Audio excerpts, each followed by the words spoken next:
Bom dia, boa tarde ou boa noite. Boa tarde para quem está acompanhando pelo rádio.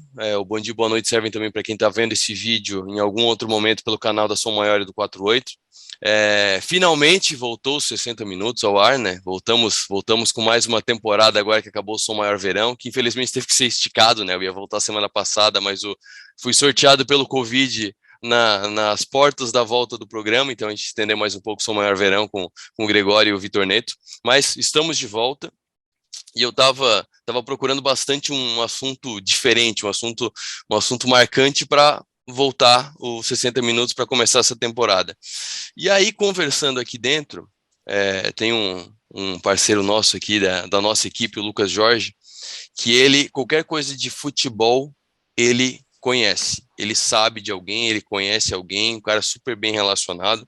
E eu estava comentando com ele, Lucas, eu queria alguma coisa diferente para trazer para o programa. Estou pensando em alguma coisa sobre NFT, mas eu não conheço ninguém. Aí ele falou para mim o seguinte: cara, eu tenho um amigo que é sócio do Romário. Eu falei para ele, quero. E esse amigo sócio do Romário é o Thiago Otti. O Thiago Otti, que é o CEO e fundador da Crypto Sports, que junta o futebol com o mundo dos NFTs, que é a nova febre dos criptoativos desde 2021. E vai participar conosco também dessa conversa o diretor operacional da Crypto Sports, o Vinícius Silva. Vinícius, boa tarde. Boa tarde, Arthur. Prazer falar contigo e abordar esse tema que está em pauta em todo mundo. Tiago, boa tarde. Eu já emendo a primeira pergunta. Como é que tu virou sócio do Romário? Por onde que a vida te levou até tu chegar nesse ponto de poder dizer eu sou sócio do Romário? Certo. Arthur, muito boa tarde. Obrigado por nos receber aqui no teu programa. Obrigado pelo convite. É um prazer estar contigo aqui, através do nosso parceiro Lucas Jorge aí, que quando ele me falou, prontamente aceitei. A gente gosta bastante de bater um papo sobre esse assunto aí e estar sempre presente nas rádios. Bom, é um assunto bem longo, né? Mas, na verdade, eu acabei virando sócio do Romário, principalmente porque eu fui atleta profissional também, né? Antes de criar essa empresa de tecnologia. Em um dos clubes que eu joguei, o Romarinho estava lá, o filho dele, né? E foi lá no Maringá, no Paraná. E aí a gente jogou juntos e tal, acabou criando uma amizade. E aí passaram-se alguns anos, eu acabei parando de jogar e aí acabei entrando nesse mundo da tecnologia, conheci o meu sócio, que me ensinou bastante coisa, me direcionou para alguns caminhos. E aí eu realmente comecei a estudar mais sobre o tema e a gente conseguiu linkar com o esporte. E o meu sócio falou, cara, a gente precisa de um nome forte para estampar a nossa empresa. E aí, né, além de conhecer o Romarinho, o Romário, conheço outros nomes fortes também do futebol, mas a gente achou que fazia sentido para a nossa empresa ter o nome do Romário. E aí a gente pediu um café com ele. Na verdade, eu nem conhecia o Romário pessoalmente ainda, né? Conheci o Romarinho só há alguns anos. E aí o Romarinho proporcionou, intermediou aí para a gente tomar um café com o Romário. E, cara, no primeiro café, assim, ele já tinha ouvido falar sobre NFT, nem precisei explicar muito sobre o assunto. E aí eu trouxe para ele a possibilidade, falei que era um mercado novo e tal, que estava iniciando no Brasil, no mundo afora já estava um pouquinho mais acelerado, e a nossa ideia era realmente abordar esse tema do esporte aqui no país. E aí ele gostou da ideia, levei ele para apresentei a equipe, enfim, né? E aí a gente acabou virando sócio e criamos a Crypto Sports. Nesse teu caminho como atleta profissional, um pouco antes, tu chegou a passar pelo Criciúma, tu estava falando para mim aqui antes da entrevista. Exato, cara. Lá em 2011 tive uma passagem pela base, né? Fiquei 3 anos no Criciúma. E aí depois disso rodei aí um pouco pelo Brasil e parei de jogar, tá fazendo 2 anos agora. O que tu lembra de Criciúma, da época que tu passou por aqui? O que eu lembro? Isso. Em que sentido exatamente você Não, pergunta? como é que era? Como é que é o estilo? Tu é de Novo Hamburgo? Qual que é a tua impressão da cidade? Uma curiosidade que a gente sempre tem. O que as pessoas que vêm de fora acham de Criciúma, lembram de Criciúma? Posso ser bem sincero? Sincero, vai. Muita mulher bonita. Ouvimos muito isso por aqui. Muita mulher bonita. Cara, bastante gente empreendedora, uma cidade rica, muitos empresários. Fiz muitos amigos em Criciúma, que eu preservo eles até hoje. Inclusive, Criciúma eu sempre acho uma maneira de colocar na minha rota e dar umas passadinhas aí para matar a saudade do pessoal. Uma cidade que eu tenho um carinho enorme e faço questão de estar aí sempre que eu posso. Maravilha. Vamos falar da Crypto Sports. NFT ligado ao futebol. Comece explicando para quem começou a ouvir o termo agora e não se aprofundou no estudo, não se aprofundou em conhecer como é que funciona, o que é um NFT e para que serve um NFT? Certo. Pelo conceito, rapidamente, tá? Em resumo, assim, NFT é uma sigla em inglês que significa Non-Fungible Token. Na tradução é token não fungível. O que é um token? Um token é uma unidade digital que representa um bem, um ativo ou um serviço. Fungibilidade é a característica de algo que você pode substituir por outro sem que perca o valor. Né? Eu sempre dou o exemplo do dinheiro. Uma nota de R$ 100 vale a mesma coisa que 2 notas de 50 ou 5 notas de 20. Isso tudo é fungível, certo? Pode ser trocado sem que perca o valor. Ou seja, algo não fungível é algo único, que você não pode fazer essa troca, como, por exemplo, uma obra de arte. Você tem um quadro aqui, você tem uma escultura aqui, são coisas que detêm o seu próprio valor. Então, com esse conceito, trazendo para dentro da tecnologia, as NFTs estão abordando de uma forma bastante ampla, tá? Pode ser uma foto, pode ser um vídeo, uma animação, um vídeo, né? Enfim, qualquer coisa que você possa atribuir valor. E aí, a gente está nessa onda muito forte de tokenização de todas essas coisas, né? Então, na Crypto Esportes, qual que é a nossa ideia? Pegar os principais esportistas de cada modalidade do país e digitalizar, tokenizar toda a carreira deles, certo? De duas formas isso vai ser feito, tá? Já está sendo feito. A primeira delas, os itens físicos, né? Por exemplo, a bola do Gol 1000 do Romário, que foi a primeira NFT, uma escultura que o Falcão tem na casa dele, alguma chuteira que ele tem usado numa final de Champions League, enfim, itens que os atletas guardam com muito carinho, né? Por as camisetas do Romário da Copa de 94. Então, a gente vai digitalizar tudo isso e transformar em NFT, em obra de arte digital. E a segunda vertente são os momentos históricos da carreira deles. Por exemplo, o gol do Romário contra a Holanda em 94, aquele que ele pega de peito de pé. Nocaute do Popó contra o Jorge Barrios, né? Um gol famoso do Falcão. Então, a gente vai atacar essas duas vertentes para digitalizar.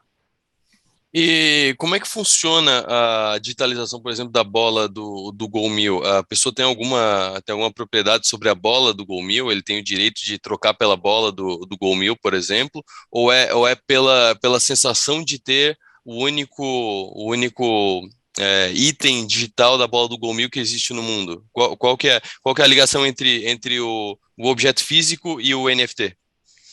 Então, Arthur, não é regra que o ativo digital esteja linkado com o ativo físico, tá? E para conseguir explicar para os atletas isso, eles perguntaram, né? Mas eu vou ter que me desfazer do meu ativo físico também? Pô, é um item que eu guardo com tanto carinho. Eu falei, não é regra. A gente digitaliza isso, tokeniza, e o ativo não precisa sair da tua casa, do teu museu aqui. Isso na teoria, mas na prática, a gente vai fazer algumas coisas também para atrelar o ativo físico. Né? Por exemplo, a bola do Gol 1000, a gente está pensando em algumas estratégias aí que mais para frente a gente vai falar, que a gente vai também proporcionar uma maneira da pessoa ter a bola física, a bola original do milésimo gol. Né? Em segundinha, quando a empresa for para o mercado aí no mês que vem, a gente vai falar isso tudo. Mas, por exemplo, tá? Algumas pessoas compraram quadros do Pablo Picasso, transformaram em NFT, digitalizaram e queimaram o quadro físico. Né? Então, não se tem dúvida que todo o valor que existia naquele quadro físico passou para o digital, porque o físico não existe mais. Né? Inclusive, começou uma onda disso. Tiveram outros artistas, inclusive um artista ele fez uma live no YouTube explicando um pouco sobre NFT e tal, sobre esse novo mercado. E ele falou: essa minha obra aqui está avaliada em $95 mil. Eu estou transformando ela num ativo digital agora, então para você ser proprietário dela, você tem que comprar o ativo digital e o físico, a partir de agora, não vai mais existir. Ele foi lá e queimou, ficou a live inteira queimando o quadro. Então, são coisas que os artistas e as pessoas estão fazendo para validar esse mercado e ajudar as pessoas a entender um pouquinho melhor e a transacionar do físico para o digital. E já que tu colocou esse ponto, eu ia puxar mais no decorrer da entrevista, mas eu quero saber qual é a tua opinião sobre esse movimento, porque foi um movimento extremamente polêmico, né? E muita gente defendendo que esse seria o futuro, que o ideal seria digitalizar, tokenizar várias obras de arte, inclusive obras mais clássica, assim, porque o Picasso tem centenas ou talvez milhares de obras. Aí tem aquelas obras do Picasso, tipo Guernica. Será que chega um ponto em que vão queimar a Mona Lisa e deixar só tokenizada? Eu queria saber se tu acha que isso pode acontecer, e eu quero saber a tua opinião sobre esse movimento de acabar com as obras físicas para dar valor ao NFT. Olha, Arthur, sinceramente, quando algumas pessoas me falaram assim, pô, que pena isso tudo, né? Parece que a arte vai perder a sua essência. Eu falei, cara, a arte é um assunto extremamente amplo, subjetivo. O que é arte? Explica a arte. Tudo é arte. A arte é o que sai da tua cabeça, o que tu transforma e tu expõe isso para as pessoas, né? Então, independente se você senta na frente de uma tela física com um pincel, pinta o seu quadro, da mesma forma você consegue retratar a tua imaginação e a tua criatividade numa tela digital também. Você pode pegar uma tela digital, aquelas canetinhas digitais, e faz a tua obra digitalmente. Eu não vejo, sinceramente, diferença nenhuma em relação a isso. É mais porque é um sistema disruptivo, a gente fala, né, que quebra um paradigma, quebra um padrão convencional que já está na cabeça das pessoas, né? E aí eu ando um pouquinho para trás e sempre cito a questão do, por exemplo, motorista de aplicativo. Quando surgiu lá no início, as pessoas falavam assim, cara, isso não vai dar certo, não vai dar certo. Como é que um cara vai chegar na frente da minha casa, eu vou entrar no carro dele? Isso não vai funcionar. Depois do Airbnb, como que eu vou ceder a minha casa para as pessoas entrarem, né? Eu cito isso porque é um sistema que quebra realmente um paradigma e as pessoas levam um tempo para aceitar. Da mesma forma são as NFTs, da mesma forma são as criptomoedas. Como assim o dinheiro vai ser digital? Como assim não tem um intermediário mais? Cara, o dinheiro já não é mais físico. 85% do dinheiro no mundo já, né, não é mais físico. A gente aqui no Brasil sentiu um impacto maior, principalmente quando surgiu o Pix, né, em outubro de 2020.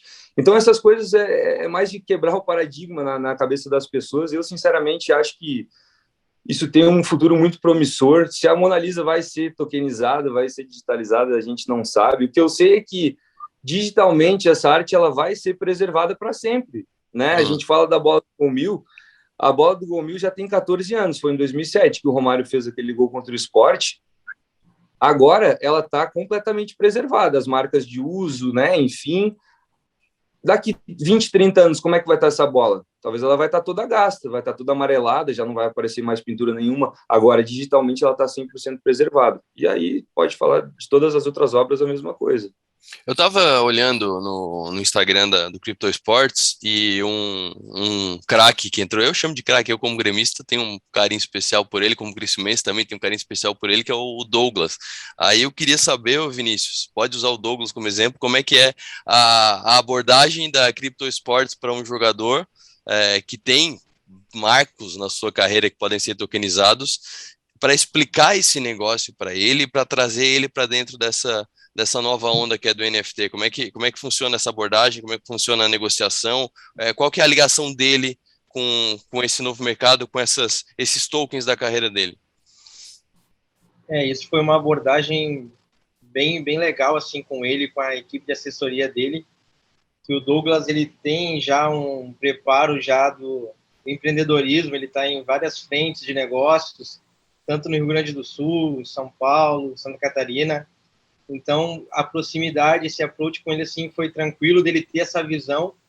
Ele sempre foi muito bom na parte do marketing, saber usar a imagem dele como atleta, de ganhar o carinho das torcidas por onde ele passava, né? E isso nos ajuda a angariar um público-alvo de futuros compradores de NFT, então já teria esse meio caminho entre produto, atleta e público já bem definido, né? Em relação ao público do Douglas, por mais que ele tenha uma abrangência mais nacional, mas de grandes massas, como o Grêmio, como o Corinthians, que é um cara que chegou no patamar de seleção brasileira, então ele tem seu tamanho bem valorizado, vamos dizer assim, né? Eu, como diretor operacional, a gente apresentou para ele uma linha que a gente iria abordar referente à imagem dele, mas essa parte de era dos memes, era de algo mais lúdico, vamos dizer, que ele carrega junto o apelido com ele de maestro, pifador, então, fora outros, né? Último camisa 10. Último camisa 10, boa, essa é verdade.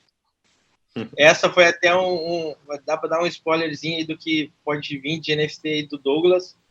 Essa imagem, assim, com o último camisa 10 do futebol brasileiro, é uma que a gente vai procurar abordar com certeza, porque aonde ele passou, ele foi bem quisto, né? Então, a gente quer... Assim como a gente apresentou para ele, ele comprou a ideia, achou da hora, a parte dele comemorando os títulos na banheira, com a cerveja, após os títulos, algo desse intuito aí vai estar saindo referente aos cards colecionáveis do Douglas. Ele aceitou super de boa, ele entendeu a ideia, entendeu aquilo da parte dele que a gente poderia explorar, de fatos da carreira dele.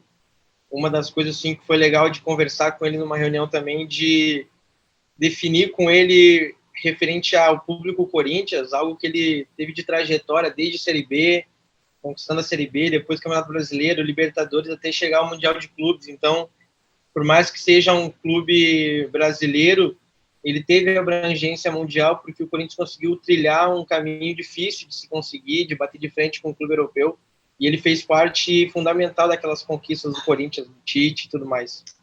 E como é que é o processo da tokenização? Vamos voltar para a bola do Gol Mil, que eu acho super simbólico. Beleza, vou fazer um NFT da bola do Gol Mil. Como é que faz? Como é que é o processo para transformar em token? Certo. Bom, falando sobre a arte em si, como eu comentei antes, é muito abrangente. Pode ser uma foto, um vídeo, uma animação ou um GIF, né?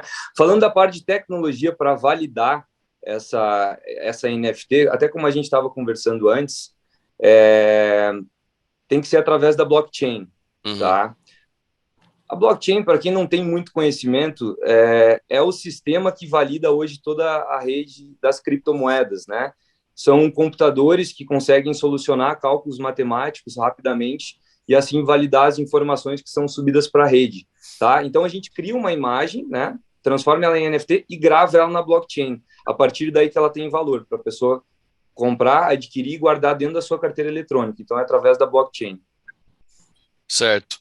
E vamos para uma parte mais complicada de definir dos NFTs, que eu vejo isso muito na arte também. Como é que se define o valor de uma NFT? Porque a gente está vendo e até muitas pessoas falando pejorativamente o pessoal está pagando milhões pela figurinha do macaco maluco lá, do macaco colorido. Como é que se define o valor de uma NFT? Como é que se define? Acho que o Neymar esses dias comprou 2 NFTs dessa coleção do Bored Ape por Sim. 6 milhões de reais, se não me engano, as duas. Como é que se define isso? Podemos estar vendo uma bolha pela onda nova do NFT e depois o preço descer e estabilizar? Ou como é que vocês veem isso, a parte financeira do negócio? Sim. Bom, primeiro que é muito difícil a gente falar sobre precificar a arte, isso é uma coisa extremamente subjetiva, né? Mas, basicamente, ela é regulada pela lei da oferta e da demanda, né? Por exemplo, uma NFT, você pode fazer um único número dela, ou você pode fazer maior número de reproduções, né? Então, se a gente disponibilizar uma NFT única, com certeza isso vai ter um valor muito maior do que quando a gente reproduzir 1000 unidades dessa. Claro que não só isso, né? Entra em pauta também o artista que está reproduzindo essa NFT, se é um cara que já tem o seu nome, se já está consagrado no mercado, seja ele digital ou físico. No nosso caso, quem é o atleta que está dando a assinatura para aquela obra, dizendo que não, essa obra ela é legítima, é a minha NFT, ela está certificada, né? Isso eles vão falar através dos seus veículos oficiais, das suas redes sociais, vão direcionar os públicos, os fãs deles para a criptoesportes, dizendo que ali estão as NFTs certificadas. Porque, por exemplo, hoje, na internet, tem um marketplace chamado OpenSea. Se a gente entrar no OpenSea e digitar Romário, inclusive foi uma coisa que eu comentei com ele nessa semana, vai ter um monte de imagem do Romário lá, um monte de NFT, mas são tudo NFT pirata, tá entendendo? Porque não tem autorização do Romário para as pessoas explorar a imagem dele comercialmente e se monetizar com isso. É a grande diferença da criptoesportes. Nós temos a autorização para usar a imagem de todos esses atletas. Hoje a gente está fechado com o Romário, né? Além de sócio da empresa, ele é o primeiro cliente também. O Popó do boxe está fechado com a gente, o Giba, o Paulo Roberto Falcão e o Douglas. Então, o grande diferencial aqui para a gente é a autorização do uso da imagem para reproduzir as obras de arte originais.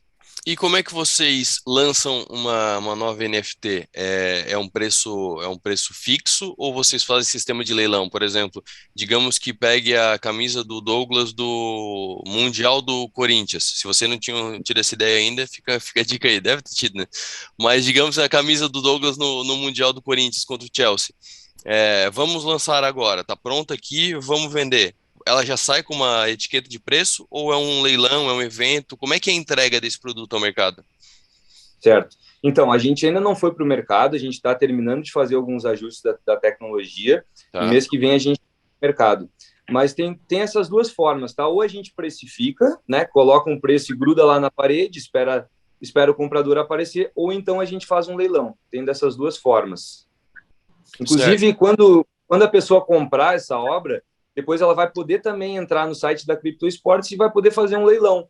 Digamos que ela adquiriu uma NFT lá de reprodução única, ela pulou na frente de todo mundo, a NFT estava precificada, ela comprou.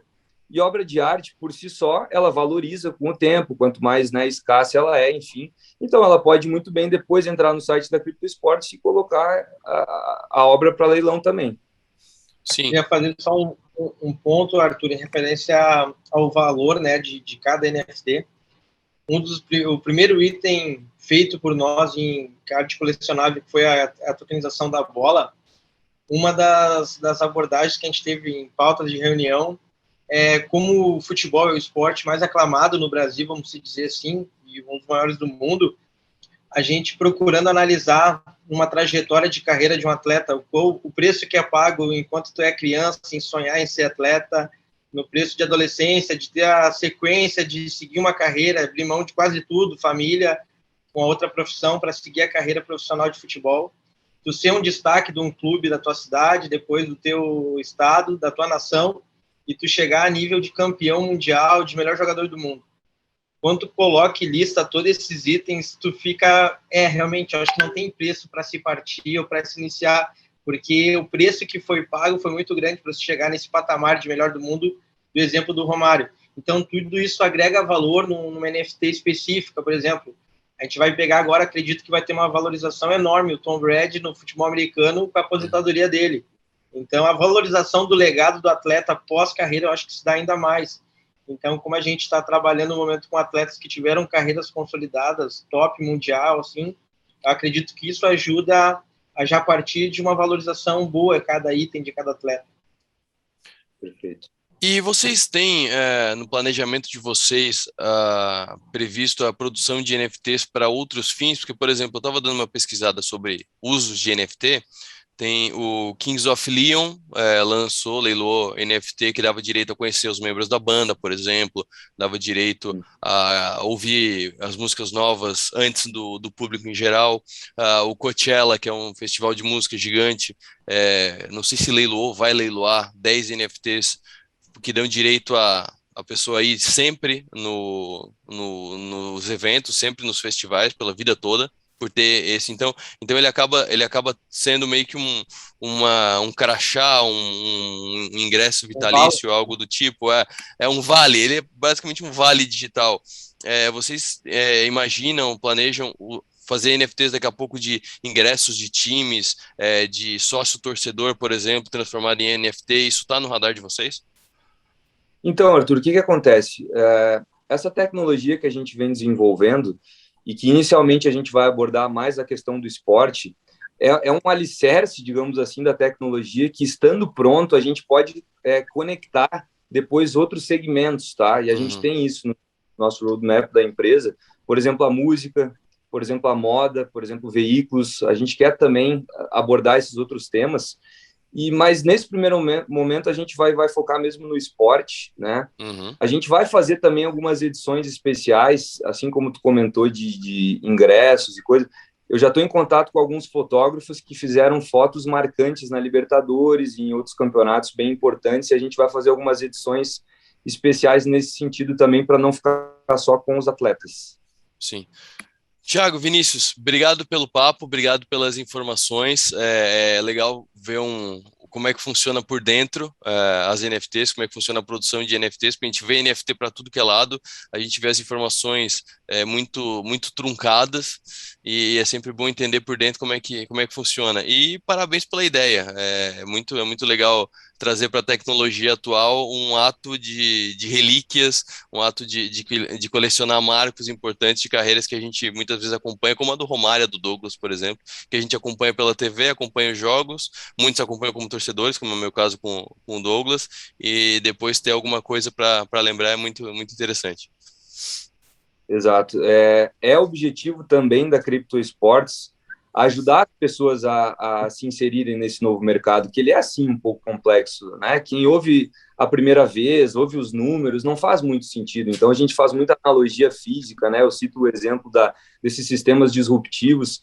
Então, é missão também da Crypto Sports ajudar a desmistificar esse assunto no Brasil, né? Porque o Brasil ainda está iniciando, está um pouquinho atrasado, mas com certeza a gente vai fazer toda uma série didática dentro da nossa plataforma, nas nossas redes sociais, para as pessoas poder consumir, entender o assunto e adquirirem as suas NFTs. Maravilha, conversei com o Thiago Ott, que é CEO e fundador do Crypto Sports, conversei também com o Vinícius Silva, que é o diretor operacional da Crypto Sports, a gente falou sobre NFT ligada ao futebol. A primeira entrevista do primeiro programa da temporada 2022 do 60 Minutos. Então nos acompanhem pelo FM 100,7 da Som Maior ou pelo 48.com.br ao vivo, do meio-dia a 1h, todo dia de segunda a sexta-feira, a partir de hoje. E também curta os nossos vídeos, tem uma playlist dos 60 Minutos aqui no canal da Som Maior e do 48, tem várias entrevistas legais. Eu fechei o ano passado com o ex-ministro Mailson da Nóbrega, que foi ministro da Fazenda no governo Sarney, tem muitas entrevistas legais. Renato Santiago, do Stock Pickers, também foi uma das entrevistas legais do ano passado. Então já se inscreva no nosso canal, que toda semana tem pelo menos uma entrevista especial. Conto com vocês, até a próxima. Fechou, gurizada. Deixa eu parar a gravação.